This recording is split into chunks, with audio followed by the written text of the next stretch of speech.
ہم سنی صحابہ کے ماننے والے ہیں اور لل کر میں یہ بات کرتا ہوں کہ ہم صحابہ سے محبت بھی کرنے والے ہیں.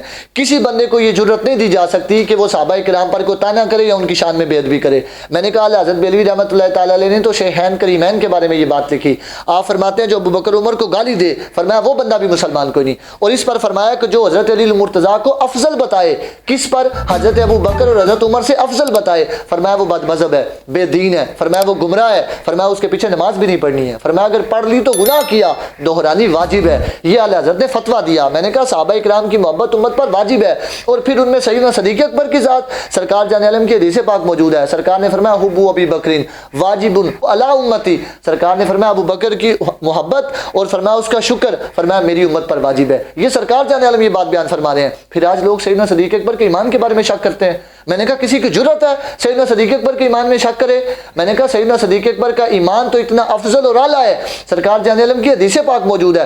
بیہقی کے اندر سرکار نے یہ بات بیان فرمائی، فرمایا لو وزن ایمان ابی بکر بی ایمان اہل الارض، فرمایا اگر ترازو یا ترکڑی کے ایک طرف فرمایا ابو بکر کے ایمان کو رکھا جائے، فرمایا دوسری طرف ساری امت کے ایمان کو رکھا جائے، لرجح بہم، فرمایا ابو بکر کا ایمان ساری امت کے ایمان سے سبقت کر جائے گا. میں نے کہا یہ ابو بکر کے ایمان کی شان ہے. سرکار فرماتے ہیں پوری امت کا ایمان مل کر کے بھی ابو بکر کے ایمان کا مقابلہ نہیں کر سکتا. پھر ان کے ایمان میں کوئی شک کرے؟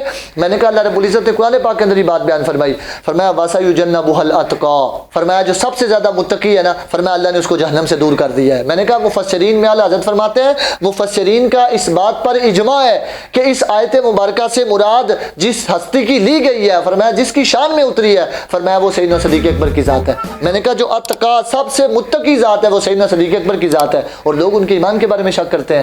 میں نے کہا اللہ رب العزت کے محبوب نے یہ بات بخاری شریف کے اندر یہ بات بیان فرمائی. سرکار نے فرمایا فواللہ ما یخفی علی خشوعکم، سرکار نے فرمایا میں تو تمہارے سینے کے رازوں کو بھی جانتا ہوں، تمہارے دلوں میں کیا ہے. میں نے کہا ابو بکر اور عمر کے دل میں کیا تھا سرکار یہی نہیں جانتے تھے؟ سرکار نے سیدنا صدیق اکبر کو یہ بشارت دی، فرمایا انت صاحبی فی الحوضی، سرکار نے فرمایا ابو بکر تو قیامت کے دن حوض پر بھی میرا ساتھی ہے. سرکار قیامت کی خبریں دے رہے ہیں اور دل کی باتیں نہیں پتہ تھی. لوگ آج بکواس کرتے ہیں معاذ اللہ کے سرکار جان عالم کے بعد ظاہری وصال کے بعد جو ہے وہ سیدنا صدیق اکبر حضرت عمر اپنا خطاب بدل گئے تھے. میں نے کہا یہ کیسی واہیات باتیں تم کرتے ہو؟ اس پر میں آپ کے سامنے یہ بات رکھتا ہوں کہ اگر کسی صحابی کے دل میں بھی یہ بات آ جائے، میں نے کہا سرکار تو وہ ہستی ہیں کہ اگر ابو بکر کے آگے بدری صحابی چلنے کی کوشش کرتے ہیں، سرکار بازو پکڑ کر کے پیچھے کر دیتے ہیں حضرت ابو درداء رضی اللہ تعالیٰ عنہ کو. فرمایا ابی درداء اس کے آگے چلتے ہو جو تجھ سے افضل ہے؟ فرمایا تجھے نہیں پتا؟ فرمایا انبیاء کے بعد یہ آسمان کا سورج ابو بکر سے بہتر کسی شخص پر طلوع ہی نہیں ہوا ہے. میں نے کہا یہ سرکار ابو بکر کی شان بیان فرما رہے ہیں اور پھر لوگ ان کے ایمان میں شک کرتے ہیں. میں نے کہا حضرت عمر بن عاص رضی اللہ تعالیٰ عنہ ان کو سرکار نے ذات السلاسل کے اندر سریہ کے اندر امیر بنا کر کے بھیجا. ان کے دل میں خوشی آ گئی، وہ سمجھے سرکار سب سے زیادہ مجھ سے محبت کرتے ہیں. آ کر کے عرض کرنے لگے، واپس آ کر کے عرض کی یا رسول اللہ ای الناس احب الیک، حضور آپ سب سے زیادہ کس سے محبت کرتے ہیں؟ تو سرکار جان عالم صلی اللہ علیہ وسلم نے فرمایا فقال عائشہ تھا، فرمایا عائشہ سے. عرض کی من الرجال، حضور بندوں میں مردوں میں سب سے زیادہ کس سے محبت کرتے ہیں؟ قال ابوہا، فرمایا اس کے باپ ابو بکر سے محبت کرتا ہوں. میں نے کہا جس ہستی سے سرکار سب سے زیادہ پیار کرتے ہیں لوگ ان کے ایمان میں شک کرتے ہیں، لوگ ان کے بارے میں طعنہ کرتے ہیں. میں نے کہا بات یاد رکھو حضرت علی المرتضیٰ شیر خدا ان کو جو مقام ملا اور جو بھی مرتبہ ہے وہ اپنی جگہ پر موجود ہے، ہم اس کے ماننے والے ہیں. مگر یہ بات یاد رکھنا اللہ رب العزت نے سیدنا صدیق اکبر کو سب سے پہلا نمبر دیا.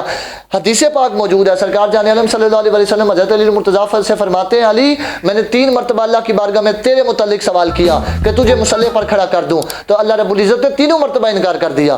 حتیٰ کہ وہ مکتوب کتابت لکھنے کے حوالے سے سرکار نے حضرت عائشہ صدیقہ رضی اللہ تعالیٰ عنہ سے فرمایا عائشہ وہ ایک کاغذ لے کر کے آؤ، میں تمہیں ابو بکر کے متعلق جو ہے وہ خط لکھ دوں کہ ابو بکر کو مصلی پر کھڑا کیا جائے. تو فرمایا اگر سرکار جان عالم نے پھر خود منع فرما دیا، فرمایا اگر ابو بکر کے علاوہ کوئی بندہ بھی فرمایا مصلی پر کھڑا ہوگا اللہ اور فرمایا مسلمان اس کا انکار کر دیں گے. میں نے کہا یہ سرکار خود بات بیان فرما رہے ہیں کہ اللہ رب العزت ابو بکر کے علاوہ کسی کو مصلی پر قبول نہیں کرے گا. میں نے کہا یہ نشانی ہے ہم سیدنا صدیق اکبر کو خلیفہ بلا فصل بھی مانتے ہیں اور سرکار کا خلیفہ مانتے ہیں. پہلا نمبر سیدنا صدیق اکبر کو دیتے ہیں، دوسرا نمبر سیدنا فاروق اعظم کو دیتے ہیں، تیسرا نمبر سیدنا عثمان غنی کو دیتے ہیں اور چوتھا نمبر خلافت راشدہ کے اندر حضرت سیدنا علی المرتضیٰ شیر خدا کو دیتے ہیں.